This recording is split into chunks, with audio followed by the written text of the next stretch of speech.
I don't know what they're going to do. Is he going to retire? But just imagine his mental state right now. Papenhuyzen, like, what is he going through mentally? All right, physically, he's fucked up. Yeah. Mentally, man, to go through rehab, come out of rehab, be on the highest of highs, I'm back into footy, I'm going to play my best footy, then go back to the lowest of lows. What does that do to a bloke mentally?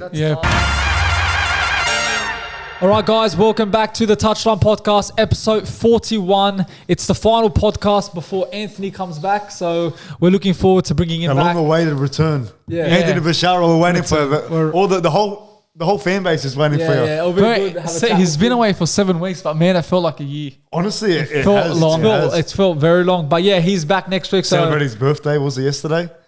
Yeah, The big 3-0. Make sure you guys wish him a happy birthday. He's turned 30. If you guys don't know, he's not our age. He's a bit older than us, but we all love him. But we'll kick off with the podcast. A great week of footy, qualifying final, of course. Yeah. Well, they name it now finals week 1. It's not even called qualifying. It used to be, back in those qualifying semis, preliminary. I feel like finals week 1's better. You reckon? A better term. Yeah, you could say that. Yeah, for me, I rather qualifying, semi-final, preliminary, grand final. More simple finals week 1. But we'll look at review them now, then we'll head over to the semi-final. They didn't see our review. Like the last podcast didn't get that many views on Spotify because that's not our main platform. What happened last week? There was no video last week because the audio and the video wasn't syncing with each other. It was a bad week last week. Let's put it that way. Yeah, terrible. Hopefully this one we're winging it right now. So hopefully. No, fingers crossed. I think everything will go to plan. Let's see. Not, we're stuffed again. We're stuffed. Make sure you go follow our Spotify. Link is in the description. So we're gonna boost that one up a bit more so that we get a lot of views on it. Be more on Spotify and that. Yeah, because I only got like 20 views on Spotify. We're gonna push that more. He puts the ball down. The Canterbury halfback. We'll see how it goes. We'll talk about it after. But let's get into the first game of the finals week. Broncos demolished Melbourne 26-0. Yeah. Did not see that coming. Adam Reynolds just, wow. What a performance by him, man. And Walsh. And Walsh, yes. Yeah. I think he set up 3 assists, Reynolds. Yeah. Reynolds, I'll have a look. And almost scored a try towards the end, but I didn't. Disallowed. His short legs couldn't make it. 2 try assists. Adam Reynolds. Yeah, 2. Bro, but he knocked the ball. I don't know. I've told you when Joey came on, you guys, it was you two said that Melbourne, I feel they can click on to the finals and start performing, but I knew this was going to happen again. Yeah. Well, the score, I didn't predict 26-0. I thought it would be much closer, but Broncos, man, they just blew them out of the park. Yeah, look, there's a big difference between Melbourne and Broncos. Broncos were fantastic, perfect. Like, you can't get any better than their performance. Yeah. Melbourne, on the other hand, they've been struggling to finish on their chances. And as I said, you look at Broncos on the other hand, they're finishing their chances. Reece Roll sparking in the attack. Adam Reynolds, if he wasn't there, it would have been a different story. You could see him last week. They missed their key players. Man, he smashed it. But I saw it coming with Broncos, their main players coming back in, as well as Melbourne coming back in. But Broncos, Suncorp, packed out stadium. It was evenly contested, 8-0 half time. Yeah, it was close. And then they just fell off Storms in that second half. It was just Coates gets injured. Yeah. Coates gets a try disallowed, then he gets injured. It all fell down. Yeah, all went downhill. We'll get to Papenhuyzen later, but that was sad. Yeah, that was honestly sad. Storm didn't have a plan. As Bill said, it was tight early on, but again, once Broncos just started playing properly, got that momentum, then they just went. But I've always said it. They made too many errors. It was 12 errors between Storms and Broncos. Too many errors. If they want to compete against, always say it. If they want to compete against Panthers, they're the top dogs right now. If they want to compete against them, they rarely make mistakes. Because actually, Penrith bit like. And then watch if they start making that many errors. Like, say that they make it to the grand final and they make that many errors against Panthers. They made 12 errors that game. It's bad. That was bad. Panthers barely make. And quickly before we get into they got to improve on. You look at quickly before we get into the Penrith one, but Penrith only had they only had 8 errors, but still 12-8 could cost you in a big match, especially in the grand final. What was shocking to me too, man, about that Broncos Storm game. Storm's completion rate, it's usually above 75. They averaged 80 this year. It was 67%. Yeah, I remember that. Yeah. Shocking. That's like out of character for the Storm. Melbourne had a terrible game. Just a shocker, man. Honestly, still, Melbourne, they're always going to make it finals regardless, but I think they've lost it. As in, on the power rankings, they finished. Where were they sitting? Top 4th? 4th, 5th. Do you mean NRL ladder or power rankings? NRL power ladder. ranking, Oh yeah, they're top like 4. fifth. They're top 4. Cool. What were they on the power rankings? The power rankings are like 5th, 6th. They Yeah, weren't the best. I They don't. weren't high up there. They're not like a force. You know what I mean? Look, I think Melbourne, they won't make a grand final. Been I very think they could inconsistent get this out possibly this week coming up against Roosters, but we'll see how it goes. Nah, But doubt it.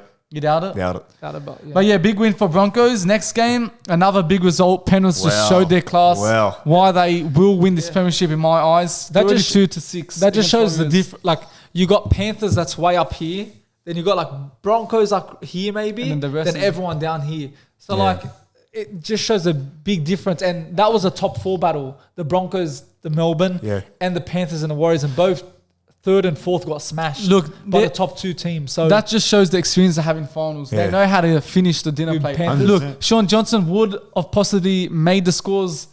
Honestly, I Even don't think. Webster was like, there was areas in that game where if he had been there, it wouldn't have changed the I think outcome. it would have been still the same But score no, for me. I feel like Warriors did have some chances. I didn't- I yeah. think if Johnson was there, they Yeah. could have, because that They was could've his. capitalised, yes, He's the but- creativity. He Yeah. gives them that spark. Yeah, but many areas in that attack. game where like he couldn't have helped them if he was there. The errors, yeah. But like, no, but honestly, but really, like that score, I knew they would lose. I said on the But not TikTok that. video, I didn't think it'll be that bad. No, 32-6. Because Warriors, especially this year, Just their attack, man. Yeah, their and defense, Panthers man. and their Their forwards defense, was crazy. very good.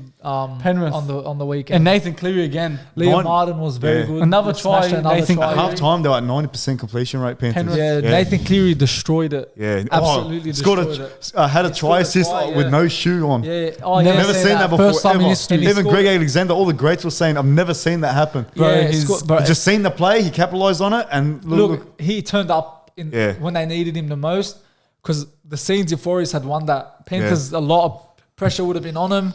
But look, they got through the line. Everyone predicted them, and yeah, congrats to the Look, Panthers. Warriors, I don't think this is the end for them. Lots of people saying that's it, it's the end for Warriors. Knights are going to get the win in New Zealand, but because it's at home, I think they're ready for the I've big always match said it. coming up. The only reason why Warriors have done as good as they have this season, how many home games have they had this year? lot. That is why. That's why. Like I'm scared for the Knights next week when they face them up in It New could be Zealand. a big It'll be score, tough. maybe. It'll be very tough. Yeah. Could be a big score, but we'll get to that later. It's but finals, so you don't know. congrats to Penrith. I think, again, we can all agree. I think I they're think the winning it final this year. 2 games were the best games. Hey? Yeah, the final 2 games Oh, coming up. and it's crazy how they went to top 4. Yeah, exactly. Yeah. That just But shows you know how what? crazy this But season has like been. what you said, I think because elimination final, it's do or die. It matters It more. matters more than a top 4 because because in the back of their mind, subconsciously, you're getting another chance. I'm going to get another game. Yeah, I agree. But for me, I think, this was one of the best games this week. Roosters 13, Sharks 12. Wow, 6-0 half time. And It was actually 4-0. They got the penalty goal. Nico Hines got the conversion, and then they went 4-0, 6-0 that's half right. time. Still half That's time. right. Yeah. It then was neck and neck. Neck and Roosters neck. scored. I think first half, there was a lot of errors from both teams. I was Very watching sloppy, it. yeah. I was having dinner. I was watching it. Very, very sloppy from both teams. Yeah. Sharks, it was like, again, 6-0. Yeah. Yes, it was a tough game in some aspects of the game, but errors and just really made it not the best half. But second half is where Yeah. It was a both very- teams showed. Look, What it was finals is do or about. die, very gritty performance. Both teams just didn't want to concede, and both teams had solid defense. Roosters, I think they passed the line twice, but I think there was two no tries or something like that. But Roosters, man, I saw it coming. I knew they'd win. They had 5 win streak heading into the finals. They're filled with momentum. Sharks have had a pretty poor season. Roosters did too, but it's about that momentum heading into the final. 100%. Sharks didn't have that. Yes, I think there were 3 wins before heading into the finals, but even then, it was just some still negativity around the club. What about Tedesco's, what's it called, how he blocked the field goal?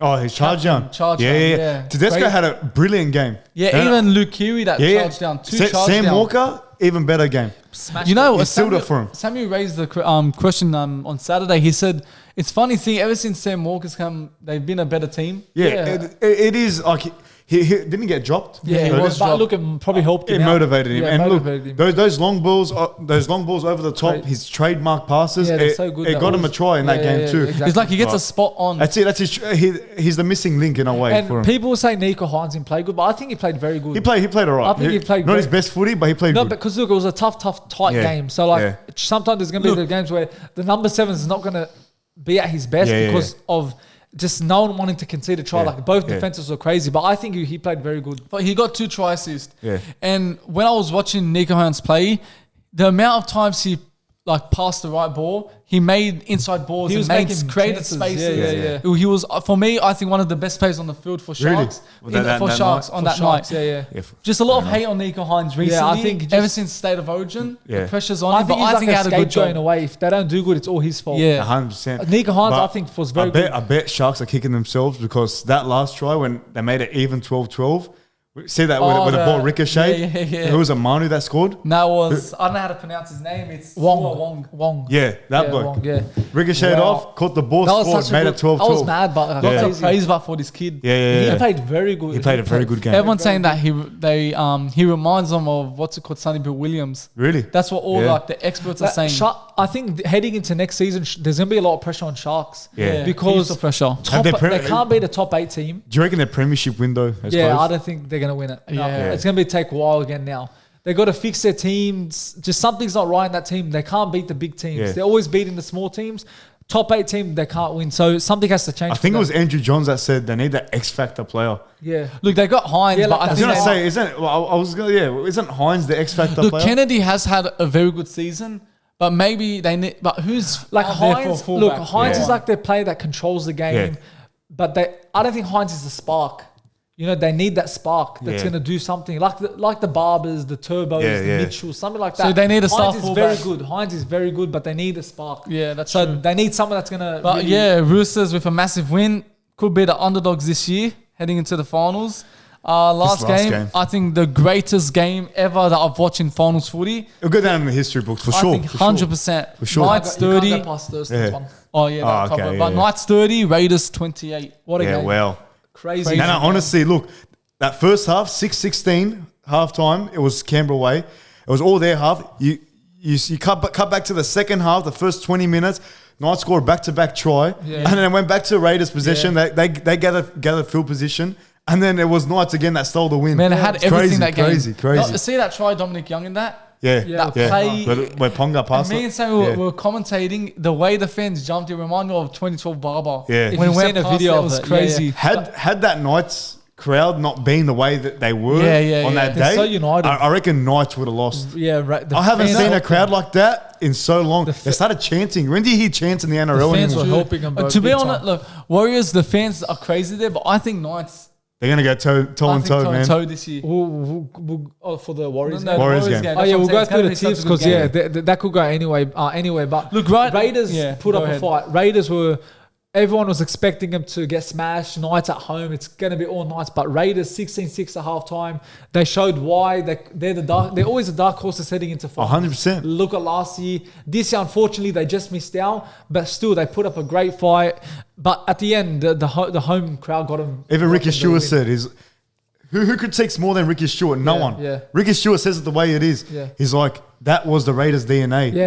Putting up a fight like that. It seemed like he was happy. You lose like that, you don't care. Yeah. You played with pride. That's it. And that's like what coaches want, fans want. Just pride, passion, play for the badge, and it was too bad. They got caught up. Ponga got caught up in a high tackle. They got the 2-point field. It was conversion. More of the. It was after Hudson Young was inside the 10. No, it wasn't the high tackle. It was high tackle on Ponga. They got the 2-point conversion. Was it a high tackle? No, offside. Offside, yeah. No, wasn't No, it was offside, but I saw the high tackle. I thought it was the high tackle. Fair enough. But either way, yeah, man. Quickly, you got a lot of hate from the predictions. Yeah, heaps. I feel like Knights are going to go all the way. Knights versus Penrith. Yeah. I feel like they can go all the way. I'm still sticking by it. But it's a prediction. It's called a prediction for a reason. Yeah. With what's it called? Knights. The first half they were pretty poor. Raiders were always on them. They couldn't get out of their line. They were struggling. And for a second, I thought Raiders were probably going to come into the second half and play the same way. But again, as we said, Knights, they just clicked. That was the Knights we've seen for the past 8 weeks. For that first 40 minutes, it wasn't the Knights that we've seen in that 8-win streak. But now they're picking up again, and they've got a big test. They've got a very good chance, even in New Zealand, man. I can't wait for that game. Because wait, they lose if they win. Let's move on to the prediction. Let's move on to the grand final. Because I think they versus Penrith in the semis, the preliminary. No, I think they don't. Not because they crosses, doesn't it? So they versus Broncos. They'll be facing Broncos. Broncos on the bottom. No. Yeah. Here, I'll show you. Quickly before we go. Yeah, no, they versus Broncos. No, it's because the bracket crosses, man. Look, do I have it here still? Yeah, they versus Broncos. Either way, I know for certain it crosses the Broncos. Let's move on to now the semi-final tips, talking about this game, how close it's going to be. First game, Melbourne and Roosters. Yeah. I'm going Melbourne. Melbourne are too classy, man. Too classy. Roosters, I don't know, how are the Roosters doing this good? I had them out in the first week in the finals. Yeah. I'm saying Storms take it. I mean, no Coates. Coates is out. I think 2 to 3 week injury. Papenhuyzen. Papenhuyzen should have. I forgot to mention. I should. We'll talk about it. We'll talk about it later. But Roosters anyway, are missing Billy Smith and Manu and Sawali. No, I think Manu's cleared. I don't know if Manu's injured. Sawali's out. Manu's injured. He was injured, but they never said he's ruled. I don't know. We've got to keep in doubt. Look, if they've had Manu and Sawali in the team, if Manu is out, I think I would have picked Roosters. Yeah. Just because it's at home Melbourne. And look, Roosters, they're going to show fight grid. Look what they showed against Sharks last week. But I think I'm going to edge Melbourne. Storm are going to edge it, man. Yeah, I think Storm. It wouldn't be a big score. I think it's going to be a very tight game. I think Storm. But I think Melbourne will get it. Next game. They'll do it for Papenhuyzen. Next game, Knights and Warriors. I've always had this feeling inside me. I'm going Knights. This is going to be game of the week. This is going to be crazy. No. I'm going to say Knights. 100%. I'm going Knights. I don't know why. Knights. I think Knights are going to win it. 100% Knights. I've been saying that. I just have a feeling Knights are going to win it. They're just on a roll. Even if it's at Queensland, I just feel Knights are going to win it. I feel like, even with Sean Johnson, and I said in the video, even with Sean Johnson and all of New Zealand behind him, good luck, man. Knights are coming for him. I think Warriors are going to be the Sharks of last year. Yes. They're going to get out semis. Yeah. I just feel it. I don't know why. There's no reasoning. I hope they both teams are good. Man. Both teams are fantastic. But Knights are on a roll. Like I said, when it's finals, you can't really explain why a team's going to win. Because finals is finals. Anyone's going to win. But I think the Warriors fans, this is going to be, I think, one of the greatest atmosphere in an NRL game. 100% it will Both be. fans, Knights fans, Warriors fans. It's do or die. It could be better than a grand final atmosphere. That's why I'm so hyped up for this game. It's absolutely crazy. Yeah, Saturday. I'm going Warriors. I'm on Knights. Yeah, I'm going Knights. You're on Knights? Yeah. So 2 Knights, 2 Warriors. Okay, we'll talk about the game. 2 Knights, 1 Warrior. We'll talk about who you got last week. Sponsored by Supreme Punt. Yeah. They're a punting team that picks the punts for you so that you can win big on your bets. Make sure you go follow them. Links are in the description. Last week we done Sharks and Roosters. So score update. So Antony got 1 point because he tipped Roosters to win. I got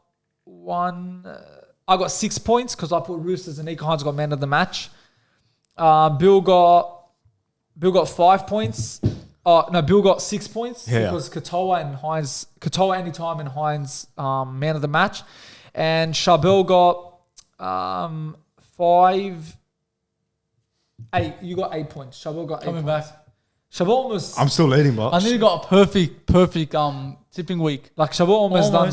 You almost got your bold prediction right. Yeah, and I almost got very close prediction right. Yeah. So now we look at the scoreboard. Anthony 23 points. I'm 30. Bill 36 and Charbel 32. So Charbel closes up. You might be doing the forfeit. No. So now we'll head on to this week's game, Knights and the... That's all about thinking smart now. Knights and the Warriors. We'll get Anthony's prediction after the podcast. Better because... We'll get him after. So I've went 20 points to 16 to Knights. I went 22 to 20 Warriors. 22 to 20 Bill. 14-12 Knights. Yeah, that could happen. Oh, wait. Sorry. Wait. So Bill said 14-12 Knights. And Charbel, what did you say? 22-20? Yeah. Warriors, okay. Next one, I went Dominic Young, anytime try scorer. Where did you go, Charbel? Wait, anytime? Yeah, Bill, what did you go? I went Kalen Ponga. Who did you go for anytime? Kalen Ponga. I went Dominic. I went Dallin. DWZ. First try scorer and Dallin Wateni-Zelezniak. Bill, first try scorer. Sean Johnson. I feel like he's going to play a good game. That's a good one. Yeah, and I went Dallin too. So you went anytime, same? Yeah, and Dallin. Okay, Dallin. Because sometimes they save. Cause I feel young will score this week. I went man of the match, Ponga. Bill? Brennan Best. Oh, yeah, that's not bad. Charbel? I went. I'll go Sean Johnson. Sean Johnson? Yeah. Okay, and final one, bold prediction. I went for Noah Blake, 1 try and 1 try assist. Doing Antony. Yeah, I'm going that. He's only got 1 assist this whole season. Yeah, far out. I can go my way. I don't know. I'm feeling him to score right in the middle and then a short ball to someone and they score. Even though Sean Johnson's going to play his best game, I'm predicting, I feel like he gets injured in the process. Put me Sean Johnson to get injured. Sean Johnson. It's going to be a massive blow if they do win. Injured. And last week I put Golden Point winner and I'm going to go for the same again. Golden Point winner? Yeah. So when you say Golden Point, just in Golden Point, because don't forget there's extra time now. Just in that, in Golden Point and... Like an actual Golden Point? Or in extra time? Or how are we going to put that? Is it going to happen? So 1 point, is it in extra time or Golden Point? So like, are they going to pass extra time? What should I do? Up to you. Just we'll put it extra time. Extra time, 1 point win, or just extra? Someone's going to win. Just extra time. Extra time. We'll go to extra time. Someone gets the so there's a winner in the extra time. You got to save up. I've tipped Warriors. Extra time, Warriors win. Okay. Well, that's a wrap up for the Who You Got, Knights and Warriors. Same routine. Next week we'll look through it and the same score update. So that's a wrap up for the recap and the semi-final tips. We'll move on now to, a few weeks ago we'll talk about Papenhuyzen. He's back. He's returned. He's fit. He's ready to go. 2 weeks later, he's back where he started. After 405 days, makes a miraculous comeback to the NRL in his hometown, Amy Park. Yeah. And then what do you have it the next week? Gets injured in a tackle against Broncos. Crazy. I couldn't believe it. All the NRL fan bases, legends, they all couldn't believe one of the what happened. toughest moments I think anyone's seen in a while. Yeah. Now he's out apparently for like another 12 weeks. Yeah. I think that's 4 months recovery. Lucky it wasn't a compounded fracture, but if it was that would have been big for him. Yeah. It's he's got a fractured right ankle, so usually that takes 4 to 8 weeks to fully heal the bone, but then he has to do all these things to train and rehab. Look, he'll be ready for, I think, pre-season. Yeah. Slowly, and they're saying that he should be fit for round one. But for me now, the problem is, like, I'm starting to think, yes, he'll be back for round one, but now he's gonna be so worried even more. Yeah. Like, he had 8 more minutes to play in that game, and he would have been fine. He would have got out of that injury free. Yeah. And look what happened. But what I don't understand, I was saying as I was watching the game, why are you putting Papenhuyzen on? I was telling everyone around me, like, is Bellamy dumb?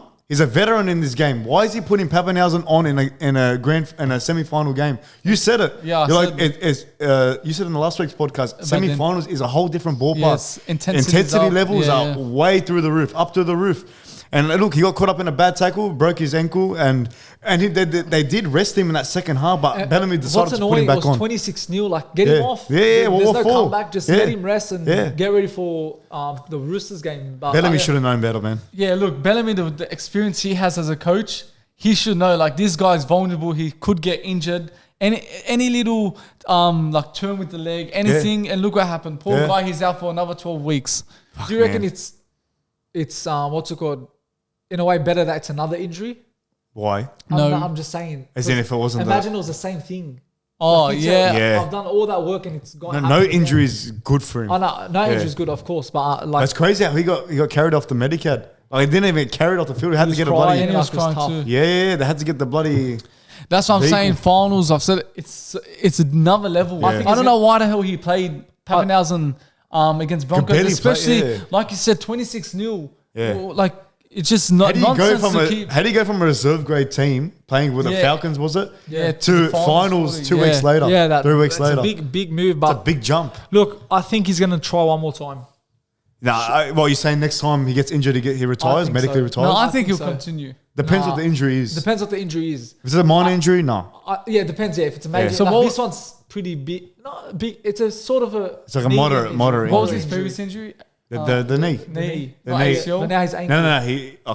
I don't know what they call it, but he fractured his knee, like all the bones. He had concussion problems before. Yeah. So, look, I'm telling you, I think one more. And we scored at the start of the season. Turbo and Papenhuyzen probably get injured again. They'll consider retirement. So, none of them have yet, but I think it's bound to happen. Turbo's been up and down playing. Yeah. Papenhuyzen, he hasn't even played the whole game, the whole season. But yeah, I don't know. They just have to get things sorted for him. I don't know what they're going to do. Is he going to retire? But just imagine his mental state right now. Papenhuyzen, like, what is he going through mentally? All right, physically, he's fucked up. Yeah. Mentally, man, to go through rehab, come out of rehab, be on the highest of highs, I'm back into footy, I'm going to play my best footy, then go back to the lowest of lows. What does that do to a bloke mentally? Paul. Honestly. It's crazy. Tough. Like thoughts go out to Papenhuyzen, man, in this hard time. It's not easy. Not easy at all. Bro. Like you said, 405 days out. Yeah. And now he's 4 times 2. That's another 100 days. Yeah. 120 days out again. Yeah, it's you don't want anyone to go through that. Papenhuyzen, unfortunately, is going now, through instead of during the break relaxing, just hanging out with the family, he's going to be doing physio. 100%. That's really stressful. So he's not break. He doesn't have a break. He doesn't have a break. Keep on going. He'll keep on going, and then preseason comes in. He starts. He's knocking back on the doctor's office. Oh yeah. You know what I mean? He's going back into that same room. It's tough for. Sorry, Doc. I'm injured again. Back again. Our prayers with Papenhuyzen. Hopefully, he made that meme. Here we go again. Hopefully, he gets through this. Everyone's with him. Everyone's supporting him, and hopefully, we'll see him back next year. Yeah, hopefully. Fingers crossed. Now scandals broke out. Of course, it has. Valentine Holmes. Had a least expected player, you'd say. He had a white bag in his mouth. Investigation. Everyone knows what that white bag is. Yeah, currently undertaken to what it is. It probably we most likely know what it is. Yeah. But they of course going to investigate it to see. I haven't had that in a while. But yeah, of course they're investigating to see what it is to make sure that they get the right information before they give him any punishment or anything. Before we get our thoughts on it, Gallen responded to this. He goes, when I was told Holmes had actually posted a photo of himself to his own social media page, I almost couldn't believe it. What a dumb thing to do. It's basically the height of stupidity if that is what actually happened. So he's basically gone out and posted it on himself. Now, personally, maybe he was drunk. Yeah. And maybe he doesn't know what he's doing and he posted it. John Bernard said this. This is clearly their Mad Monday celebrations, sort of. If it's not, whatever. It still is. It's after postseason footy. Yeah. John Bernard raised a good point. If you're going to do Mad Monday, pack the phones away. Yeah. Don't post nothing on social media that will land you in a scandal like this. Yeah. Like again, it's a bad move. Like, come on, man. If you want to rack up offline. Don't rack up. Why the hell do players go through all this? You look at Dylan Brown, what he's done. You look at what he's done. Ego. I feel like it's know there's going to be consequences. Like what Samuel said, I honestly think he's drunk. Yeah. Or maybe he's posted that knowing that it's nothing. He's definitely drunk. I'm with Samuel. He must be drunk. Yeah, for him he had a drink in his hand too. His face was a bit off. Or if it wasn't drunk, look, 100% is probably what everyone thinks. Look, we've all done stupid things when we're drunk. This might be one of his stupid things. But they're athletes, man. They shouldn't be posting it. They're going to get fined. Look, it's going to take a big toll on Cowboys next season, pre-season especially, depending how long this scandal goes for, how long the investigation takes. You know, when you have a scandal in the preseason, it does not go well for the club next year. You look at the Dragons with Amon, Bulldogs had plenty. So Cowboys back in the day. So it's not the start you want already 100%. when the season just finished. 100%. Especially for Holmes. If they find out it is what it is, he could probably... Well, it happened to Walsh, actually. I don't know how long the punishment is. But it's crazy how the NRL are saying, like, well, what's in that bag? Like, clearly we know what's in that bag. Of course it is, yeah. But that's what I'm saying. Of course it is. But what about if he's posted it and he knows it's nothing? Yeah, well, he knows it's, as in... Just, it's something else then something else. Yeah. Anyways, we're moving to the new segment. Speaking of Valentine's mysterious bag, where we thought we'd do a segment. We'll do What's in the bag, Val? So we've raised the question on our Instagram page. Make sure you go follow it. Touchline Podcast _ It's on the screen now. And raise the question to our fans. And then they've come up with a few wrong answers, or a few right answers, you could say, since they don't know what it is. True. So first we've got Joseph Caruisi. He said crushed Panadol. Yeah. So it might be that. Maybe. Might be sick. Who knows? Might be sick of the season. Who knows? After the season Cowboys had. Maybe just a bit. Big Nick is like Bill in the mini fridge. Of course, it's a running joke, inside joke. Gabby Dayoud said flour. Of course. Might be baking a cake. Who knows? Maybe who knows? Maybe he's transferring the flour over to the kitchen. Maybe he's doing like some challenge with Chad Townsend, his YouTube channel. George said Team of the Year Ronaldinho. Yeah, maybe. That's a pack. He's a big fan of Premier League. Yeah. Joe Ryder said Reece Walsh's career. Yeah, I like that. That's a good one. That's a good one. That's a good one. Danny, Bill's 5-month-old semen. That's something. Maybe, but maybe. I don't know. Maybe it is. That's something Danny will do. Yeah, I was with it. That's such a Danny thing to say. Cohen Riddle, his game-winning field goals ball ashes. Oh, okay. Yeah. That's a good one. Look at the last one, Nathan. Sam's dick cheese. Nathan. Were you with him too? Were you with Valentine Holmes? Oh, too? yeah, maybe. I think you were both it with him. came out now. I was in Nathan were. too, actually. Eh? I was in Nathan too. Oh, yeah. yeah. What are you guys doing? Don't worry. Well, Oh yeah, that was the segment. What's in the bag, Val? all right, now, this one's not a scandal, but it's something that happened over the weekend during the Knights and Raiders game. Something you rarely see. The last time we probably saw it was Mike Tyson. back in... What? I'm joking. Oh, Because it was a bite. yeah. 2012, James Graham had an into Billy Slater. So this one now, Jack Wighton bites Tyson Gamble. Now, personally, when I saw it, his arm was in his mouth. Fair enough. But then it took a while before he did actually probably take a bite. Yeah. You know, so to be honest... I feel like Jack Wighton should have never bit him. Yeah, I think he bit Or him. maybe there was like pressure on his head or something, and then Yeah. it's forcefully putting like No, what are you saying by pressure accident? onto his arm. Yeah. No, the bloke bit him. Clearly bit him. But his hand, okay, beat him, but like you said, Wighton was arguing against the ref that what could he do? His head was on his arm. But so you're saying it's an accident, bot? Yeah, no. So you're saying he did it on purpose? He knew he was biting his hand, or his teeth just dug into his arm? Yeah, possibly because From the Then you're saying Just the he was pressure. arguing, bot? yeah, he was disagreeing with the ref because he was placed on report. Yeah. So of course, when he placed on a report, he's done something wrong. Yeah. But for me, I'm saying that it was possibly not like he done it on purpose intentionally. Yeah. No, I That's feel how- like that's how he I did. see I think he probably beat him. I feel like he did it on purpose. I think he beat Clear him. intentions. Yeah. Bloke thought it was Mike Tyson It was in against there for a Evander while, Holyfield. and then 6 seconds later, then Tyson Gamble felt a bite. So Yeah. if you Yeah, want to fair take a enough. bite, he'd do it quickly. you Yeah, know? yeah, yeah. So he took his time. See and the bite marks? Yeah, I saw it, yeah. That's not an Some accident. other player that had a scandal. Graham. James Graham. Yeah, Yeah. 2012. And there He was beat someone. There was some. and There he was got some. There was 11 some match. girl in the NRLW that happened. that's what I was gonna She got mention, sent yeah. off. Yeah. James Graham I'm did surprised get. he didn't get like Yeah. anything. James else, but I Graham think got a 10-match game. 11 match ban Yeah. from the. That was big, bro. Where did he bite? In the Billy ear, Slater, in the the ear. ear. Like his body, That's he the had dogs of the, war. he had the That's the orange dogs hair of and war, all that, that's so right. like a Oh, tie. James How Graham, long do man. you reckon?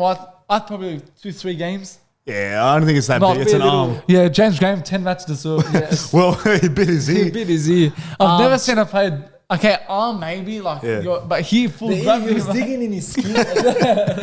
We love it, James Graham. I love James Graham. What a bulldog, man. Yeah, He really turned into a bulldog in that moment. Yeah, he did 100%. But yeah, I think he would be out for maybe 2 games. Yeah. 2-3 max. When I he think. starts fresh with South Sydney. So what a way to start. Yeah, I the know. suspension. But yeah, I just thought we'll quickly go over that because there was a bit of talk. That's something about you don't see every day in Yeah, footy. you don't. You Yeah, don't really. see it at all. Yeah, now, breaking news today that how do you pronounce Olakau'atu. I can't pronounce his name. Yeah, Olakau'atu. Olakau'atu has signed a new deal with Manly. And Yeah. quickly, before we get No, into has he signed? He said they want to offer. Oh, him. they've offered him. So they've yeah. offered him a new contract. I reckon he'll sign it. 900K per season. You look at the stats. For 7 years. For 7 years, That's a big That's a big commitment. offer. Big That's a big contract, deal. 'cause he's a very And good I player. think he's worth that much. Yeah. But you look at his stats so far. So since he's been in the NRL, he's played 73 matches and 29 tries. You look at his stats this season. He's played 24 matches. He's scored 10 tries, 11 line breaks, 9 line break assists, 13 offloads, 689 tackles made. That's 91% tackle efficiency. Wow. He's made 3,000 running meters. And in regards to fantasy, it really shows if you've had a very good season. He's got 1,246 fantasy points, which he averages 52%. He's worth the money, man. Points, sorry, averages Yeah. 52. He's worth worth the it. money. He's worth the money, He's man. worth that Yeah, money, yeah. man. I'll take him at dogs any day. Yeah, 100%. Great player, like 91% tackle efficiency. Like That's he crazy. He rarely misses a tackle. Yeah. So in this game, the way the NRL is now, making tackles so important, of course, as we all know that. And a lot, like if you look at the stats, there's been a lot of missed tackles, especially when I mentioned Reid Marnie a few weeks ago. So to get a player that rarely misses a tackle, that's always in the opponent's face, just not letting him have that time to breathe, have that time to make a run, that's valuable. Did in the he team. make Origin this year or no? That's what I was going to say. That's very. I Like, think he he's deserves next in Origin. line. No, You 100%. put- He'll make it next year. Yeah, I think there's Liam Martin will start for sure, but I think it should be Kolamattangi Yeah. and 100%. He's He's smashing. He was smashing up for Manly this season, man. Even last year, ever since he's joined. Yeah. Like, look, 73 games, 29 tries for second row, which is pretty decent. Pretty Fucking good. beautiful. Olakau'atu will make join any team, any club. He'll join that squad. And once Manly start to play even more better, he's going to be even more dangerous. Oh yeah, put Turbo back in that squad. Yeah, watch him play with Cherry him. Evans is still. Manly made the final, top 8. I think 2 years ago, that was his best season. Yeah. So even Cherry Evans, bro, it's like he's in his prime still. I swear to God, Evans is smashing it. He's smashing it, man. Imagine what he can do. Like this year, I think they had a good combination on that right hand side. But imagine what next year they can do. Like we said, Manly have developed this year. I think it's been a positive season. Yeah. And I think next year they can develop into a much stronger. They just got to start adapting, Manly. They got to start adapting to a side with no turbo. I think this has been a good season. Right. That's right. To be honest, I think it's been a pretty good season for them. Yeah. Because of course, new coach. I had those problems last year. They were in the top 8 race for the majority of the season. For the majority of the season. So that's something you'd want from a team that's rebuilding again, slowly trying to fix like small parts of the puzzle. So they're on the right track. Seabold's doing a very good job. And with a few more signings with Luke Brooks, I think he probably... And like Bill said about they need to have a plan when Turbo's not in the team. I feel like they're slowly starting to get it. Yeah, that's what without Turbo. Yeah. Let's face it. What happens like the day when he medically retires? What are they going to do then? Yeah, so who's the X factor? They're preparing. Look, you know who could be the next big thing for Manly? I think it's Kula. Yeah, he's very strong, very Maybe fast. Maybe him fullback, Turbo center. He played fullback for a bit. But then he was pushed into the centres again, and then Gary went fullback. Centre, I think centre's his position. Turbo. But Kula. But fullback, he's got the pace, he's got everything. But he he's crazy, that last man. final game. I think he's worth 900k. 100% he is. Yeah, for 7 years. That's the first season, 7 years. It's a great offer, and I think he would stay there. I personally think I'd see him at Manly. How old is he? He's young still. I don't know how old he is, but I think he'll be at Manly for... I think he's 24. Yeah, I think he's got a bright future, man. Long time. I think he'll be in Origin level soon. He's going to play... What's his nationality? Samoan? He's either Tongan. I think Tongan. Yeah, but bright future for Olakau'atu. Next, we're going to go to a player I've just mentioned about Keon Kolamattangi. Now, he's been linked with the move to Dragons, Tigers and Raiders. Why is it not Bulldogs, man? Yeah, I know. He is a Dogs fan. But they're all eager to sign him. What are your thoughts on Keon joining one of those clubs? He's a very good player. Now, it's depending if Rabbitohs can afford him to keep him within the salary cap. That's always the question. Sometimes they're going to have to let these players go. But with those clubs you mentioned, Dragons, Tigers, Raiders. Look, Tigers, I don't think he'd probably want to join. Depending the money, like as we know, money speaks. Like if they pay him 100%. Big money, he'd go there. The Coruscant went there. Coruscant, yeah, exactly. I think, look, out of those 3 teams, I think Dragons would be I think, a good... Dragons would be because Shane Flanagan's, they're starting new. So I think if Dragons... They just signed Flanagan. Yeah. There's Kyle Flanagan. So like, they're on the club on the rebuild. Yeah. Kolamattangi in that squad. Yeah. Premiership contenders, maybe. Yeah. Even Raiders, like if he goes Raiders, it will be a good buy for them too. Because Raiders are known for their big forward packs. So he'd even bolster that... that forward pack. Antony. But look, for me, I think Dragon Sousa, like you said, Shane Flanagan and that. Yeah. Tigers, they've got... Apparently, I've been hearing rumours that Papenhuyzen might be going back to the Eels. I think he denied it. Yeah. But I think he's probably open to leaving the next year. If he was to leave, possibly he can be the replacement for Papenhuyzen. They've got John Bateman. He's very good. I really rate him. So look, there's a lot of options for him, but... I don't know what... Look, Dogs could possibly be in the race to sign him, but I think we've got Kicker and Preston. It's very unlikely. That's why I mentioned that. I think if the Bulldogs were interested, him growing up as a Bulldogs fan, I remember he mentioned in 2004 he was in Belmore. He used to watch Sunny Bill and all that. So he's a Doggies fan. And of course, if we came into the offer... I think there's probably in himself a dream to play for the Bulldogs. So was Papenhuyzen too, I reckon. He's a Bulldogs fan too. Imagine this. Oh, well, who would you rather keep? If Keon Kolamattangi joined the club, who's starting on the edges for you? Because you got Preston, who does not deserve to be dropped. That's what I'm saying. And then you got Kick out. We got the right players in. We don't need Kolamattangi. It would be nice. But what about if he did? Just hypothetically, if he joined. Unless one of them turns into a lock or something, tries to get into that. But it's hard, bro. You can't play him out of position, man. Personally, look, I love Kickout, but I'd rather start Preston and Keon Kolamattangi. Yeah. But Kiko, you know what Kiko provides, man. Because now I haven't seen the best of him. But you've seen him with a good Panther system. That's a tough one, man. Look, I don't think Keon will come. If he was to come, I'd still start kick out Preston. Quickly, so 100%. Do a start bench or kick out Preston for you? Start Preston. No, start kick out, bench Preston, and get Kolamattangi. Would you say agree that? I'm going to agree with Samuel. Yeah, or even start Preston, to be honest. Start. You got to start. Preston has just proved himself this season. Give him another season, let him keep proving himself, then maybe I'll start him. But start kick out, bench kick out. Oh, sorry. Start kick out, bench Preston, and then you said about Preston first year, like late in the year, maybe he'll start to become inconsistent. But he had that good season. Preston is consistent.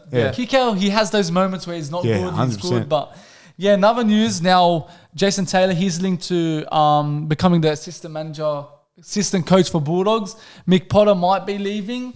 And that's also Jim Dimmick was spotted with Serraldo recently. So look, I think Jason Taylor I wouldn't take. Yeah. Look, assistant is different from being first coach, but what he did back at Tigers, I didn't like that at all. Yeah. And Jim Dimmick, I think he'll be a better assistant coach than I'll be Jason fine. Taylor. I'll be fine with Mick Potter leaving as long as he's still somewhat involved in the club. Yeah. So that way he can maybe make it back as head coach if all doesn't work out with Serraldo. For 2024. Because I swear to God, man, this guy is our answer. But look, it could be a good thing. Jim Dimmick, coach of Bulldogs for the last 5 games 2011. He had a 68% win ratio, which is pretty good. I think that's pretty decent. 2 losses. Yeah. And then of course I think he was expecting to get that role. Deshaza came in, and then he left the club. Yeah.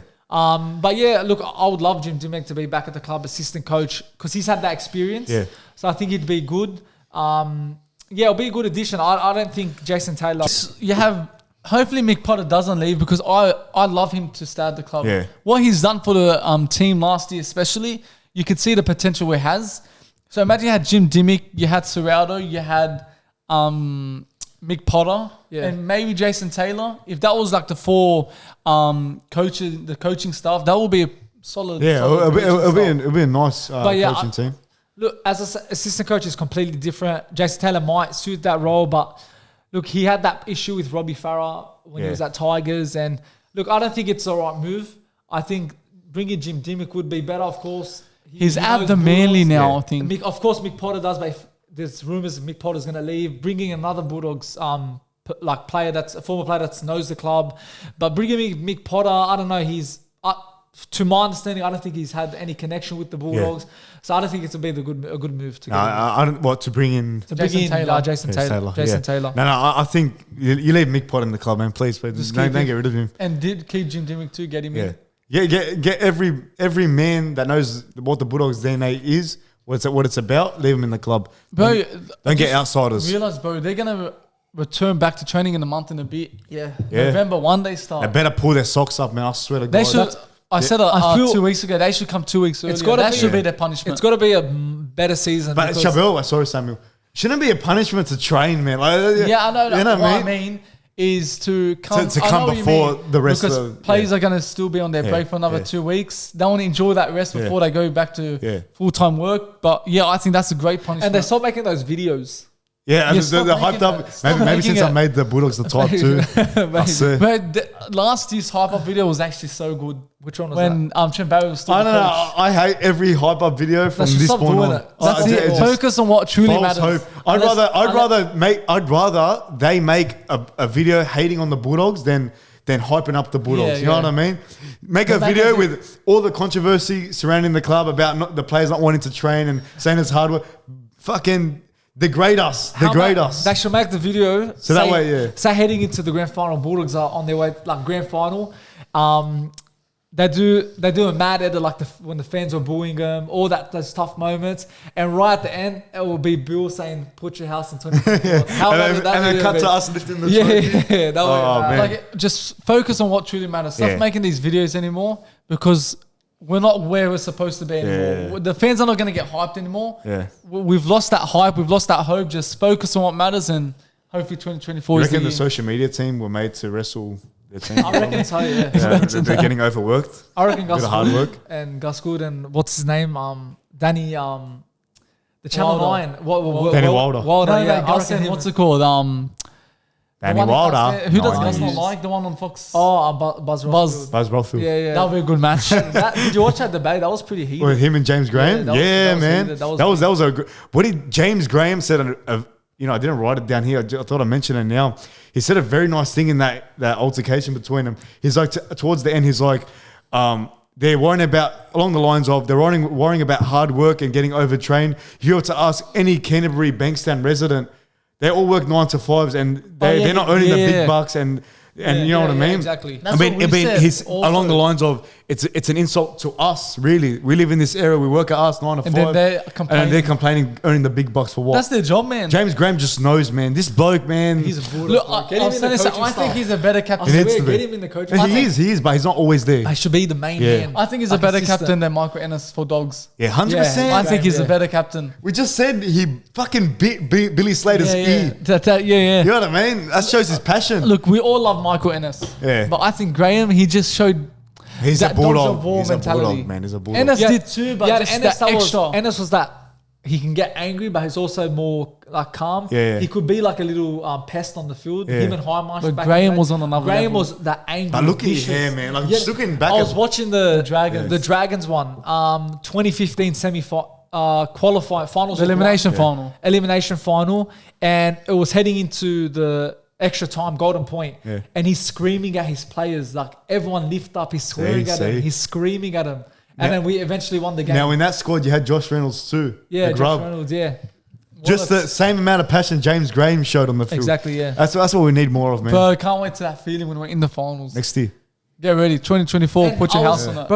Bro, I was looking, Clarkie's put a post about the average attendance. Yeah. Bulldogs is 6 out of 18 club, the 17 clubs. Oh, it's 6? 18,000 we average. Really? Now, of course, other clubs might have few, because we're ANZ, of course. But we beat Para. Yeah, see, I knew we have a better fan base. How it gets sold out. So Para has sorry about that. Less attendance, but still, man, 18,000. We were beating Panthers too. But I understand Panthers' smaller stadium, but still, it's good to know that there's actually, we got a good high average attendance. So we'll go higher once we win the premiership next year. But in 2012, our average attendance was 25,000. Yeah. Probably the highest. It was probably the highest, I think. So, bro, I remember back in that 2012 era, there was a lot of people going to those games. Yeah. Suncorp averaged 33,000. That's big, bro. Suncorp what? This season, 33,000. So, man, I'm telling you, once Bulldogs are good, the stadium's gonna be packed. I always say it, if the Bulldogs are doing good, the NRL's doing good. It's so true, man. Too. Yeah.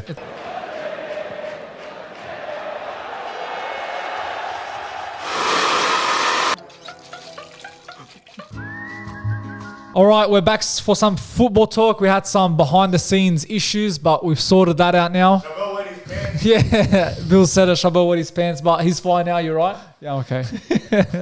But yeah, some football talk.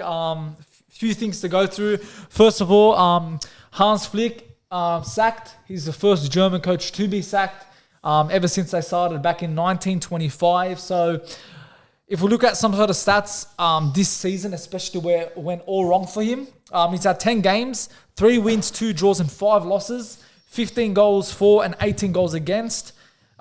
In the last 5 games, he's had 4 losses and 1 draw, 2 goals conceded per match and 1.5 scored per match. So, and also if you look in 2022, yes, he had a pretty decent record, 12 games, 9 wins, 2 draws and a loss. Knocked out of the World Cup group stage, including a shock defeat against Japan. So really, he started his probably reign as Germany coach pretty strong. World Cup came, they were struggling because if you really look at it, before heading into the World Cup, Germany were really strong favourites. The way they were playing, they were undefeated for quite a while. Heading into the World Cup, especially after the 2018 World Cup, they had a poor run, especially defending champions. 2022 World Cup, expected big things from Germany. They get out, lose against Japan, draw against Costa Rica. So it wasn't really the way they planned for that World Cup to go. And especially now, it's really gone bad for Hans Flick. For Hans Flick, when he was at Bayern, you could see that he could be the next big manager coming up. He won the treble. Because he won the treble at Bayern. The way they were playing, attackingly they were good. Defensively they were solid.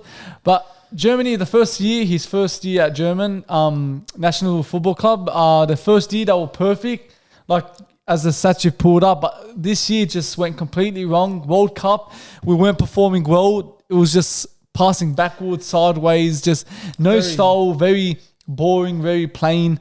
We scored probably 1-2 goals a game, and we conceded a lot of points. Yeah, it just hasn't really worked out for Hans Flick. The best period was Flick, sorry. The best period was the Euros. I think we were pretty decent there. Our wing backs were very good. Gosens. The Euros 2020. Euros 2020. Oh, 2020, yeah. When we got kicked out, Germany got kicked out by England. Yes. That was good. Like, Germany. But that was Joachim Low. Was it? Joachim Low was in charge of that. Yeah. Oh, so then I'm mistaken. We lost 1-0, yeah? Yeah. Muller missed that chance. That was Joachim Low, so my bad. But still, I'm saying like Germany that was probably their 2018 World Cup, but then we slowly, why am I saying we? Because I support Germany, of course, Australia too, but Germany, of course, because I kept saying we. But yeah, they were improving, and then again, they've gone on that decline. So Hans Flick, I think, deservedly needed the sack. It's a result business at the end. If you're not getting results, no matter who you are, you're going to get the sack. And I think it was the right decision, especially now with the Euros in Germany. They want to impress their fans. They don't want to get knocked out. They don't want to be those ones that are going to go out early. They want to be the favourites. They want to win the Euros. So I think it was the right move that they got him out. They got him out now. Quickly before you mention who's going to replace him as a coach for Germany, but when I look at it, normally when you do well at a big club like Bayern, surely in National League you're going to perform. Yeah, you know what I mean? That's right. He had all the players in Bayern Munich were German. Yeah. So basically, all he had to do was he knew the players, he knew what their strengths were, their weaknesses were. All he had to do was, use the same style he used at Bayern, but he completely changed that in Germany because like I said, the way we were playing was not entertaining. It was so boring. We would watch the game, wake up early morning in the World Cup and it was just so poor and not interesting to watch. Yeah. And other teams would just dominate. Any team would dominate us. But in the UEFA Nations League, we weren't bad. Yeah, against Hungary. When we made it through. Yeah, that one. Remember that one? That was the Nations League. The Euros was Joachim Low. Yeah. But Euros, we were pretty decent. We beat Portugal 4-2. We lost to France just 1-0. And Hungary 2-2. Hungary 2-2. We made it through. We needed that, and we could have got out of that too. So it's been a ever since that 2014 World Cup. 2016 Euros was good. But after that, it's been pretty poor for Germany. They're usually the ones up there. Like that video we watched not long ago about who was in the World Cup top 3. Germany were always in it for like every single season. Yeah. So to see where they are, they're known to be a successful national team. So see where they are, it's there's many coaches that could get this job. When it's international, it really doesn't matter if you're French, Italian, anything. Look, Wenger, maybe, can he want to return to... Because he's always had a dream before. To coach Germany. Not coach Germany, just coach international football team. So that could be an option. I'd like to see Wenger back into managing... He was linked once to the Germany role. When there was links about... When Lowe left, before Hans Flick got appointed... Arsene Wenger, I think, was in the picture. So, look, that could be an option. Zidane, you've got Zidane on the list. Klopp's a mention. But especially with the Euros coming in, I don't even think they'll get him before, probably after the Euros. Klopp finishes this season with Liverpool, and potentially he might want to come and coach Germany. Look, there's a lot of coaches. You look at the Italian... Didn't the Italian coach leave? Is it Mancini? Yeah, Roberto Mancini. Yeah, he's left. Look, to be honest, a lot of options... I hope Germany... And again, there's a lot of options, not a lot. Like, there's possibly 5 options I can think of in my head. Yeah, I think... Wenger, Zidane, Mancini. You got Conte, hasn't got a club yet. Yeah. Would he go to Germany? I think he'd only coach Italy. I think you go Zidane or Wenger. If Wenger wanted to... I hope Germany get Klopp. I think... Look, forget about the Euros. I don't think they'll get him before the Euros because they maybe can, but... I love Klopp. I think it'll be a very good choice to get him in. Will be a good It'll be a very good choice, but depending if he will leave Liverpool. It depends.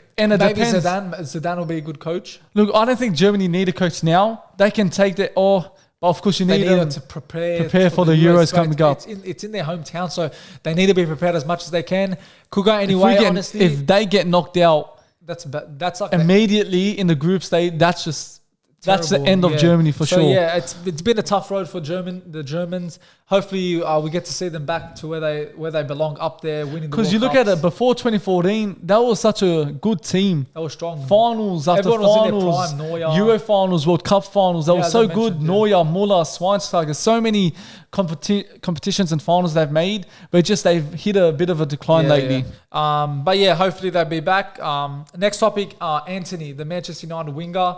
Well, we've seen this happen with Mason Greenwood, of course. Now that issue's done. He's gone to Getafe on loan with an option to buy, of course. But now Antony, another Man United winger, accused of headbutting a woman, so basically like abusing her.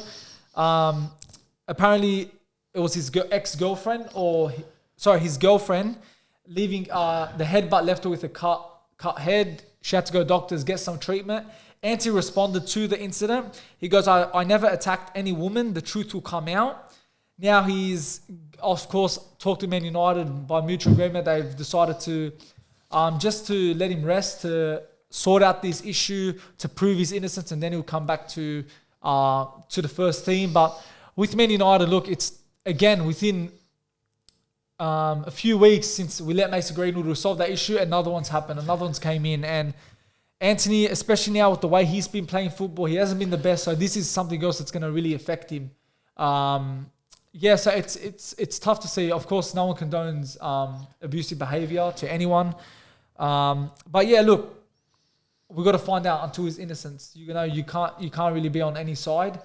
But what he's saying that he never attacked any woman. Mason Greenwood was a different story because there was videos that come out to prove that he did. But yeah, what are your thoughts?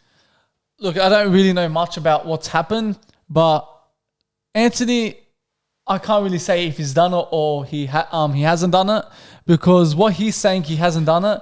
But then, like you said, she had to go apparently treatment to the doctors, and if she had to go there, maybe she's made up rumors up, she's made up a story up. Yeah. But again, I can't really say much. But Antony maybe is that type of person. You look at him on the field, like he's got that aggressiveness and he's just a player no one likes.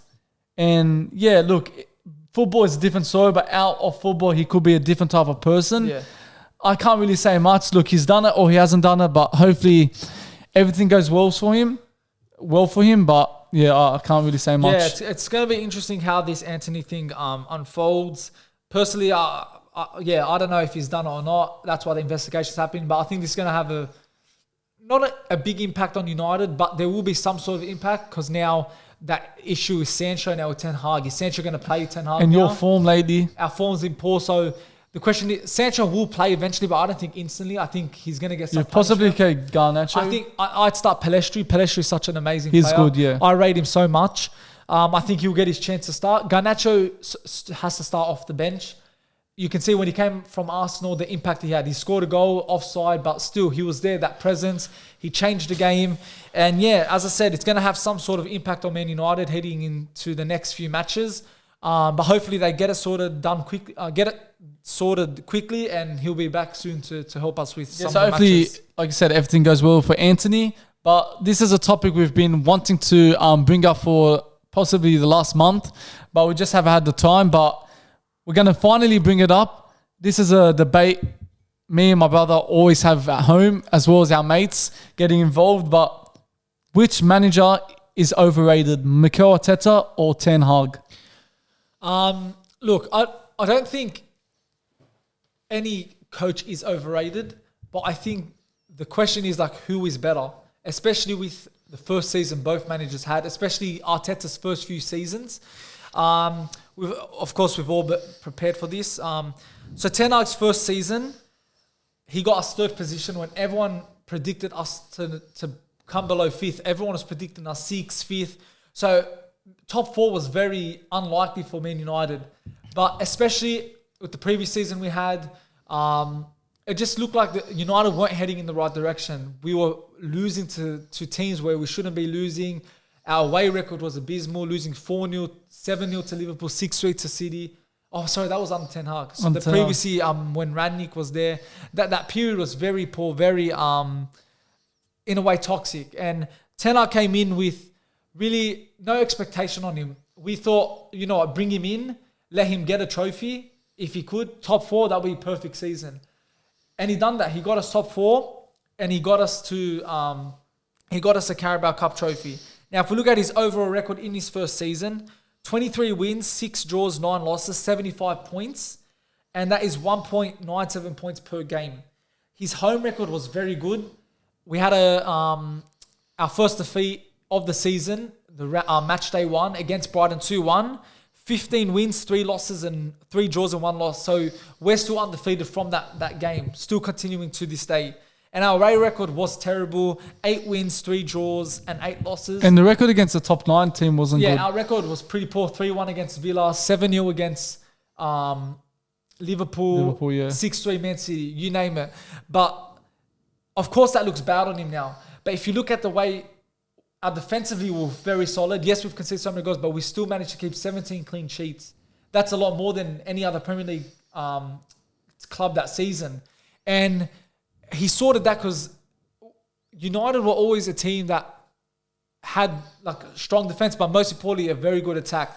And a few seasons ago, our defense was sort of in a mess. Yes, we've conceded so many goals, but still he's solidified that.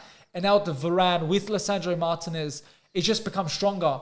And it's something that we needed to improve it, and he's done very well at that.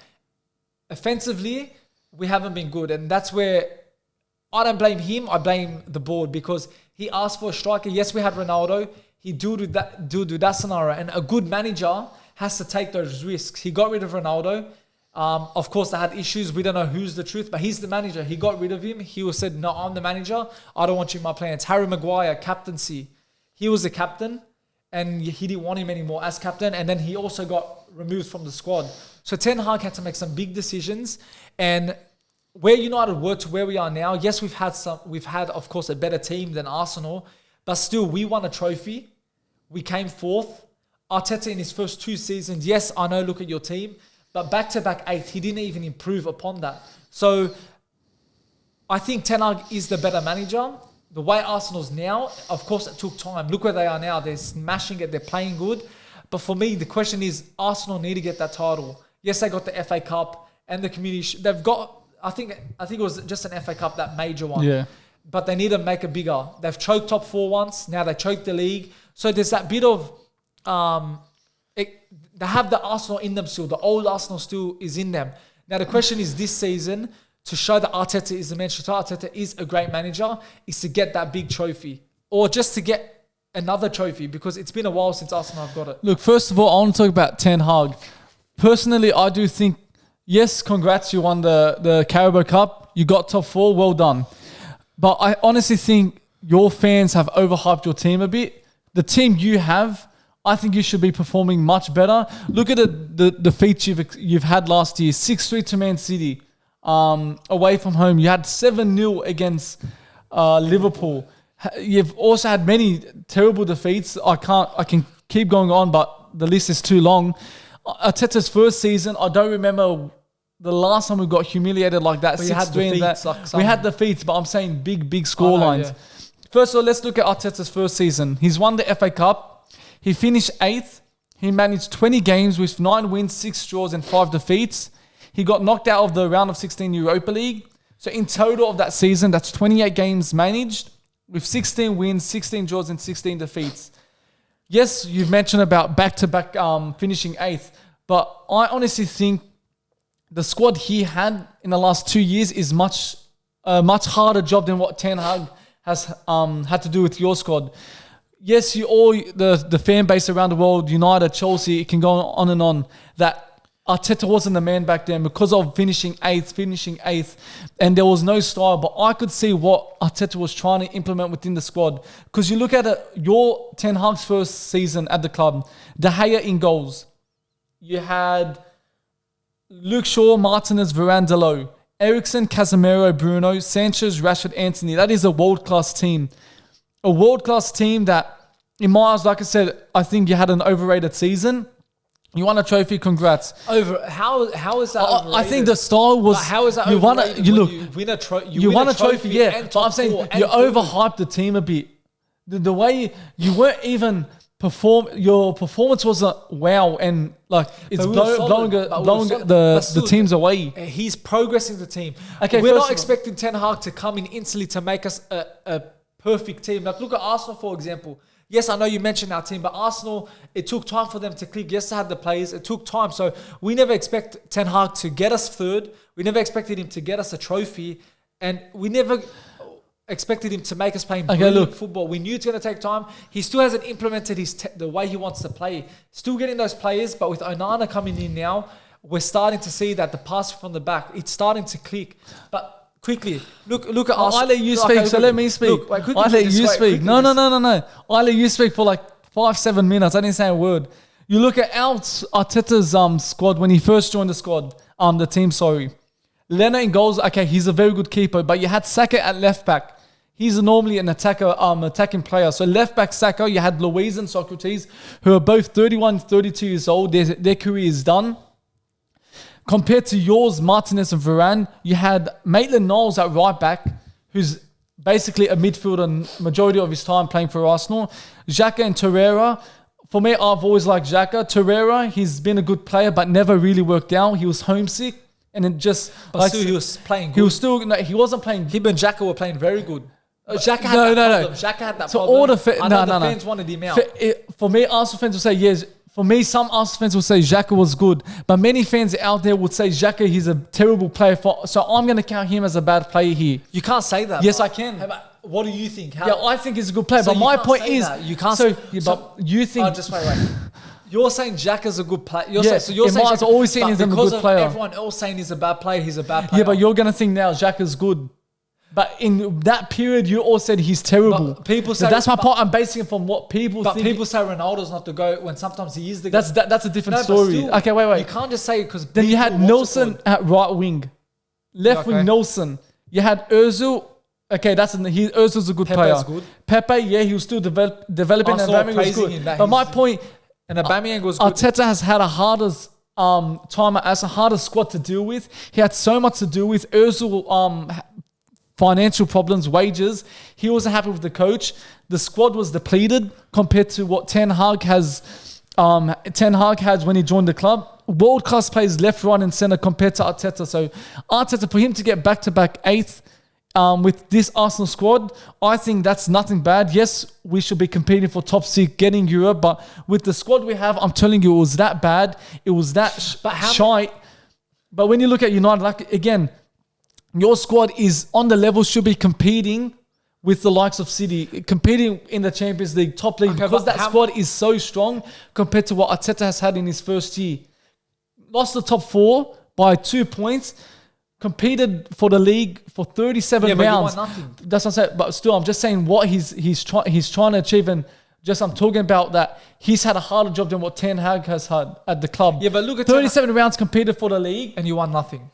And yeah, but still, my point is this process is now finally but that's my point now. I know we've had of course a better team, of course, but we were expecting, as I said, not to come third, not to come top 4, not to win a trophy. But he done that, and with the issues we had with Ronaldo, with Harry Maguire, those things affect the team. Not as big as our problem. We lost 6-3. Not as big as our problem. We lost 6-3. Just let me talk. De Bruyne. We lost 6-3. We bounced back from that. The resilience the team showed, they kept on winning. Then another setback came. We lost 7-0 to Liverpool. We kept on winning. The start 2-1, 4-0. So our team, I know, again, we probably have a stronger team. But you can't say Ten Hag's overrated. You can't say our season's overrated. No, I just think your performance... Okay, you won trophies. Arsenal's season last year was overrated. No. What did you win? Okay. Arteta's overrated because if you look at his first 2 seasons...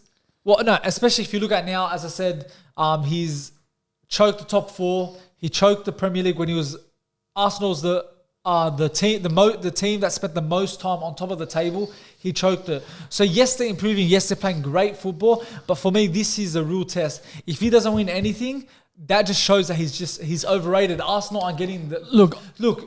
To show your success and to be successful, of course, trophies. You need to win trophies. Yeah, of course, 100%. He's won an FA Cup. Yeah, fair enough. But yeah, as I said, he needs to really step up. First of all, I think Arteta is the better manager. I think he'll always be the better manager, and I think Ten Hag is overrated. First of all, why I think your season is a bit overrated, because you look at your FA Cup run and your Carabao Cup run. Yes, you said we got knocked out of Brighton in the Carabao Cup, but that's Brighton at home, and Brighton are known to beat the big teams. They've beaten us, they smashed Liverpool, they drew against City, they smashed you guys, they've beaten Tottenham, so they're no joke. They're on the level of us right now because they've always been in the top 6 teams. But you guys had every game at home, including the FA Cup and the Carabao Cup. Every game was home, and all of them were winnable games. You had, I should have prepared notes for this, but you had winnable games, and any team would have beat them. I think you had Fulham at home. Okay, that was your that was a semi-final, I'm pretty sure, in the Carabao quarterfinals Carabao Cup. But before that, it was easy games. Same with the FA Cup. So I think that's my point about overrated, because your run of fixtures towards the FA Cup final, towards the Carabao Cup final, it's just pretty easy and pretty like winnable games. If you had the likes of Liverpool away from home, you would have got knocked out. But again, my point is very winnable games. That's why I think he's overrated. And when I talk about Arteta had the hardest job out of Ten Hag, because if you want to say... Yeah, he probably did have the hardest job, but we'll talk about overrated. I think Ten Hag had an easy job to do with this United squad. Yes, he had few issues with the squad, with Ronaldo, with Maguire. Yeah, okay, fair enough. Every club's going to have issues. But my point, our club was at the rock bottom. That's what I should say. Rock bottom our club was at. So who would you start, De Gea or Leno? Man United were rock bottom. I'd put Leno. Under Ole Gunnar Solskjaer, that was our worst ever season. No, but the squad was... But you're saying you've hit rock bottom. Under Ole Gunnar Solskjaer, I'm talking about that the was coach. Our worst season. Ole Gunnar Solskjaer, when Randy came in too, that whole season was our worst season. So we had hit rock bottom too. But my point is, I think it was behind the scenes. It's behind the scenes. It doesn't matter how many plays you've got, the good plays you got. It's about making them work. We had a good play. Okay, that's not a lot changed from Ten Hag to the Solskjaer team, but he got them playing properly. And of course, I understand what you're trying to say, but for me, with Arteta, especially within these last 2 seasons, what has he won? Nothing. Okay, fair enough, but I'm saying, look, this season he should have won something. Fair enough, and possibly next year. Last year he should have won it, but the last 2 seasons we won the FA Cup. But what the club was going through in those times, we couldn't really spend a lot of money. Okay, every team had COVID issues, financial problems. But I want to go back to the question about overrated, about how much of the Carabao Cup and FA Cup went quickly. Before you move on to that, Brighton, when you versed that's what I said. You were at home. Okay, fair enough. I know Brighton's a Brighton, but you were at home with your whole fans behind your side. No, but our record against Brighton... Okay, it's at home. You had a home game. Our record against Brighton at home is bad. We've drawn... In the last 4 games, we've had 2 defeats, 1 draw, 1 win. Brighton, they're no joke, like I've said. I know, Brighton, they beat... You had a home advantage. I don't take that. You had the easiest run to the FA Cup and Carabao Cup. And also... I guarantee you, if Man United had Brighton, we would have won it. Look at your squad compared to us. We'll do a combined 11 quickly. De Gea or Leno? I think Leno is a good key. De Gea. I'll put Leno, but majority of fans around the world would say De Gea. You go Shaw or Saka at left back. Shaw because he's a natural left back. You go Martinez or Luiz. Martinez. Yeah. Varane or Socrates? Varane. Niles or Dalot? Dalot. Xhaka or Casemiro? Xhaka or Eriksen? Oh, yeah. Yeah. Xhaka, Eriksen. I'll say Xhaka. I think Xhaka. Casemiro or Torreira? Casemiro. Bruno or Ozil? Ozil was... Bruno. He's finished. Bruno. That's it. Sancho or Nelson?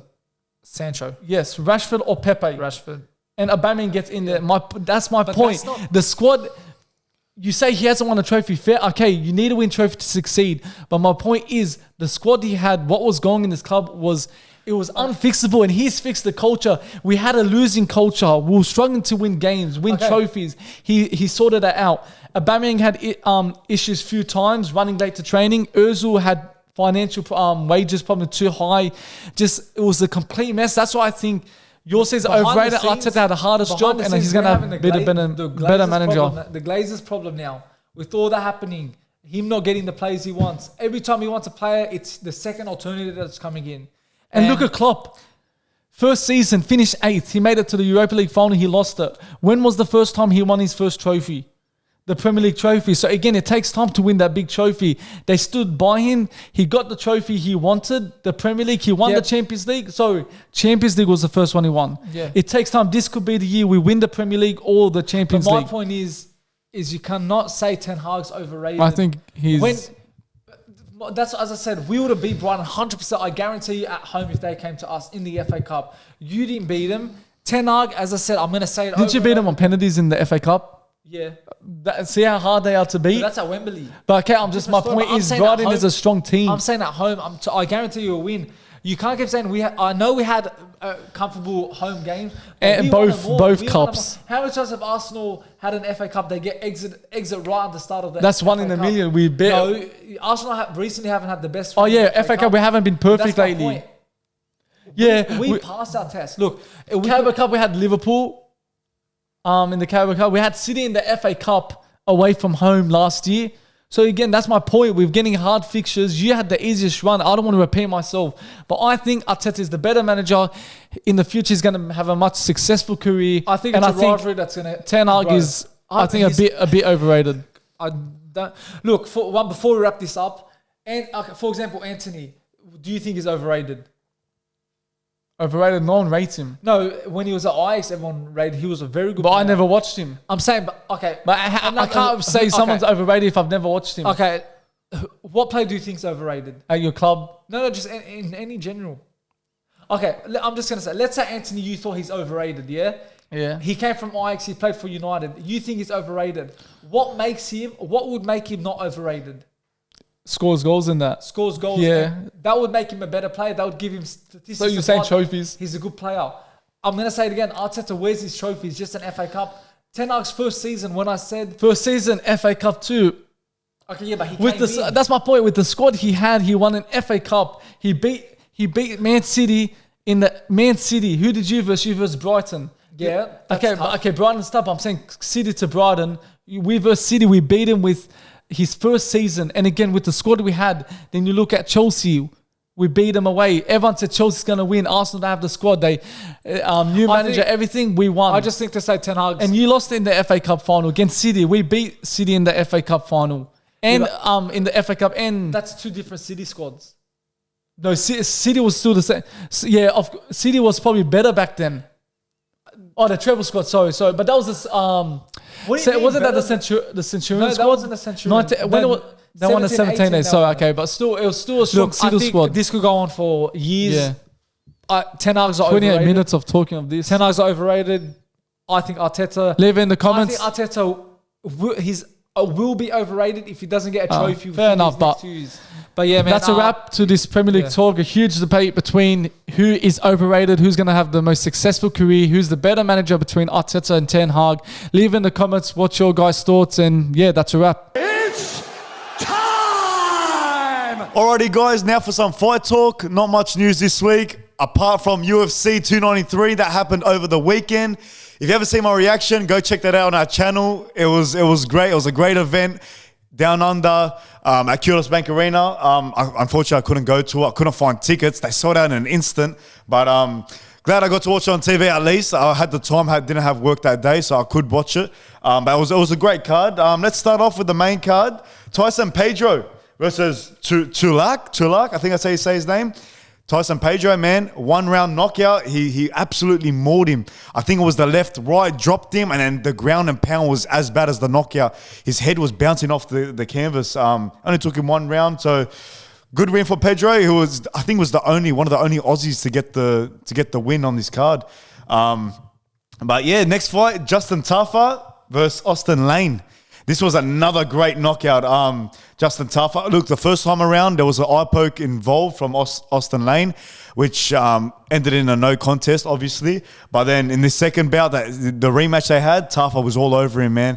Just mauled him. First round knockout in 1:22 in the heavyweight division. This guy is someone you don't want to be messing around with, Tafa. He's proving why he's one of the best. He's from New Zealand. They make crazy people in New Zealand. I'm telling you, no one fights like the New Zealanders. It's in their blood. It's in their DNA. They're warriors at the end of the day. Warriors. NRL team. That's why they named the Warriors. But yeah, that was a great performance by Tafa. Moving on, I want to talk about this. This was honestly, fight of the night. Didn't even see this. So it did get claimed the fight of the night. Manuel Carp versus Philip Dos Santos. What a great bout. What a great bout from start to finish. You didn't know who was going to win. Carp would be throwing one, we'll be throwing in the exchange, and then Dos Santos will come back with 10 more shots. It went the distance. I personally thought, if you look at my reaction video, I thought the fight wouldn't go the distance. It looked like Carp was all over Dos Santos. He beat him on most stats, I'm sure, with significant strikes and whatnot. Let's have a look real quick. So Carp had one takedown to Dos Santos 0. He had more significant strikes, Carp, 112 to 99, which isn't too bad. But yeah, I felt Carp deserved the win. It was honestly what a fight! What a fight! Like, the crowd got behind him. I think they have to do this rematch. There needs to be a rematch, and I'm glad it got called fight of the night, because if it didn't, there would have been issues. So Carp got the unanimous decision win. All right, now for our next bout, Tai Tuivasa. Look, unfortunately, he didn't get the W over the weekend. I know all of Australia, the whole area, Western Sydney, they're all rooting for Tuivasa to win in his home country. Unfortunately, couldn't get it done. Alexander Volkov was the better man. There's a reason why they call him Drago, and he proved it why. This bloke's demeanor is just a mean motherfucker. But yeah, in the way he finished him, he finished him in a submission, and I said on the last podcast, Tai Tuivasa, that is his weak point. He's got 0% takedown defense. That could be his downfall, which it was. But the weird thing about it was, you rarely ever see an Ezekiel choke in UFC nowadays, but he did capitalize on it, and he got the submission win. It was bad for Tuivasa. I mean, just imagine he won. Imagine the crowd, him doing a shoey over the fence. Him sitting on the fence doing the shoey with the Aussie crowd. That was screaming Tai Tuivasa's win. But unfortunately, it didn't happen. Got finished in round 2. But what's next for Tai Tuivasa? I think that's his third loss in a row. He's lost to top elite level fighters. But who do you give him now? Maybe would he maybe get dropped from the UFC? Doubt it. He's always a big draw for the UFC and Dana White. Maybe give him a low level fighter. Maybe try to build up his momentum again. It's not the end for Tai Tuivasa, but if we're talking about this fight, let's look at his stats. I mean, Volkov dominated him in the stats. So he got one knockdown, Volkov. Significant strikes, 93 to 28 for Tai Tuivasa. So Volkov got the better of him there. Total strikes, 107 to only 30 for Tai Tuivasa. It did only end in round 2 then again, but I don't know, just the thing with Tai Tuivasa, he gets discouraged quickly in a fight. If things aren't going his way, he will start to retreat on the back foot and just discourage. Just that feeling of there's no confidence building up inside him. That's why I'm saying you give him a low ranked level fighter, build his confidence back up, and then you maybe do the Volkov rematch, or you maybe do the Gun rematch. I reckon you could say if Tai Tuivasa's winning, the UFC is winning, really. But yeah, that was that bout. Unfortunately, couldn't get the win. Israel Adesanya versus Sean Strickland. Look, I said this for how many weeks? Sean Strickland wasn't winning. I even said it in the reaction video. I was like, Adesanya, this is like a tune-up fight for Adesanya. This is one of those fights where he has to fight. He's mandatory. But no. Sean Strickland, he came in with a game plan, and that game plan was to bloody knock out Adesanya, and he almost did. Even Sean Strickland was shocked about his striking skills. Look, it was that first round, the very first round. Adesanya was getting a feel of Sean Strickland, downloading the information. Sean Strickland capitalized on it. Stiff right hand down the middle, knocked down Izzy, and then he later on followed up with a few punches up against the cage. I thought that was it. If you saw my reaction, go watch it. I thought that was it. I thought Izzy was done. It was going to end in round 1. But it did go the distance. Sean Strickland is the new UFC Middleweight Champion. Mad props to him. He came to basically Izzy's backyard. Not really Izzy's backyard. I know he's from New Zealand, but he beat him in a hostile environment with the Kudos Bank Arena fans, the Aussie fans were around Izzy to win. They wanted him to win. And I know I wanted Izzy to win, that's for sure. But but look, let's go look at the stats. So it was a unanimous decision win, and Izzy knew he didn't win the fight. You can tell by his demeanor. You know, Strickland's hands were in the air. He knew he won the fight. Izzy knew he didn't win the fight. But if we look at the stats, significant strikes, 137 for Sean Strickland and 94 for Izzy. And then you had total strikes, 137 for Strickland and 94 for Izzy. That's the full fight. But I feel like, I don't know, Izzy, I don't know what it is about Izzy. Sometimes he turns up in fights, sometimes he doesn't. Sometimes, like, I feel like he's that type of fighter, it takes him time to get in the mojo of a fight. It takes him time to build momentum in that fight. And like he couldn't figure out Strickland. Strickland was just all over Izzy that whole fight from round 1 to round 5. Really, it was 4-1. Strickland, I gave Strickland 4 rounds, Izzy 1 round. I think it was the second round. I think I might have given Izzy. A lot of people gave Izzy 1 round too. Do you set up the rematch? I know Dana White said he might set up the rematch. He says it's bound to happen along the lines of that. I don't know, maybe. Do I want to see it again? No. Do I want to see maybe a Duplessis versus Strickland? Yes, maybe. Or maybe even Adesanya and Duplessis. I'd like to see it. But, that was UFC 293. Wasn't the best of cards, let's be fair. Like Dana White, I think his plan was, we said it early on the podcast a number of weeks ago, his plan was to get Whittaker versus Adesanya. That would have, broken records here in Australia. But didn't happen. Even Duplessis should have faced Adesanya. That didn't happen. It was a mediocre card. It was a good night. Finally, we get an event here down under. Hopefully the next, the next card here in Australia could be maybe, look, I'm going to say it. Hopefully it's like a McGregor event. I know McGregor wants to go to Ireland. He hasn't fought over there that I know of. I know he wants to get a stadium event over there, but if you get McGregor here down under, I think that will draw a lot of numbers because us Aussies, we turn up. And you saw that at a number of events, from the Cambosis Haney events. We always show up to these types of events. We rarely get these boxing UFC events here. Look, prime example, Islam Makhachev Alex Volkanovski over in Perth. Look at that turnout. The crowd was behind Volkanovski from start to finish. We need a big event here again. Maybe a McGregor down under. I'll be buying my ticket. I'll be the first one on Ticket Tech buying it. So that was recap. That was the recap for UFC 293. Hope you enjoyed. So let's wrap up the video. Well, that's a wrap up for episode 41. A lot of good topics, especially me and my brother's debate about the Arteta. That was a big debate. Yes, I was. Hope you guys get involved in the comment section. And what are your thoughts? But it's been another good pod. Yeah. The last pod. Without Anthony here, he's back next Monday.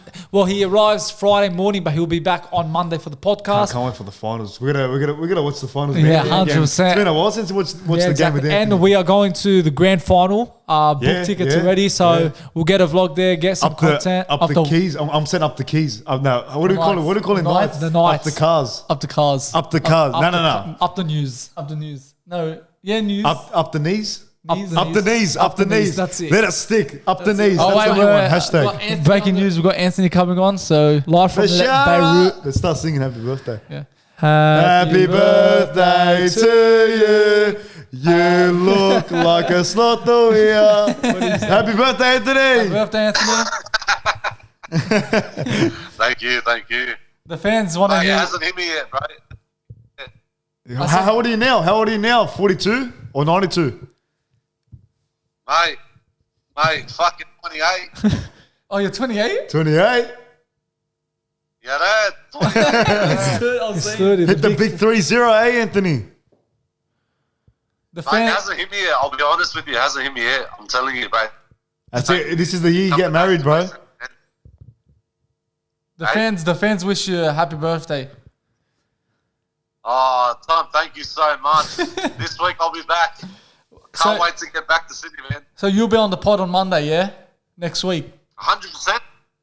That's it. And you're gonna introduce it this time. Oh, You're gonna do the intro. You're gonna be directing the show, man. Because I've had a big break, so Yes, well, look, got a lot to say. You come on the pod. You take control. Us boys need a rest now.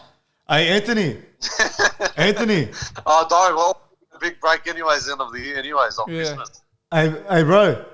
You hit 30 now. Is this the year you get married? Well, mate, I told you I already just started the process now. Yeah. Who knows, man? God will give me that sign, and I'm just leaving it in his hands, man. That's it. I just got the best idea. Anthony, 100%. Anthony, you get married this year. We'll vlog it. We'll do interviews over at your wedding. We'll put it on TikTok. We'll go viral, man. We're going to vlog the whole day. We'll invite Emilio and Hector Ferdinand. That. Get the TikTok boys. Everyone's going to be invited. That's it. And I think we'll probably hit 1 million views on YouTube. And yeah, that's right. Anthony, you got to do something dumb. You got to stage dive or something.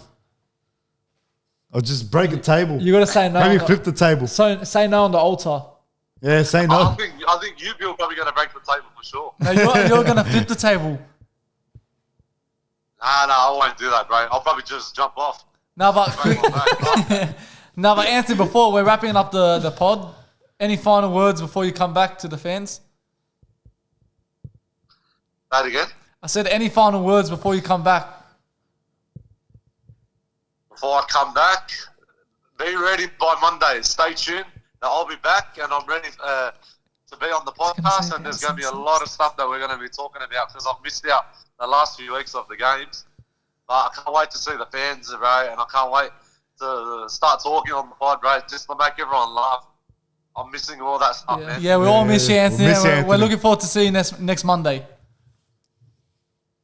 Hopefully, bro. I'll be arriving by Friday morning, so we'll be seeing each other on the weekend. Maybe there'll be a few fans wanting to get your signature on that. Who knows? Anyways, Anthony, thanks for hopping on, and we'll see you next Monday. Hello, Anthony. Take it easy, man. See you, boys. See you later. Anyways, that's a wrap up for episode 41. You know the go. Leave a like, leave a comment, subscribe, hit the notifications bell, and Touchline out.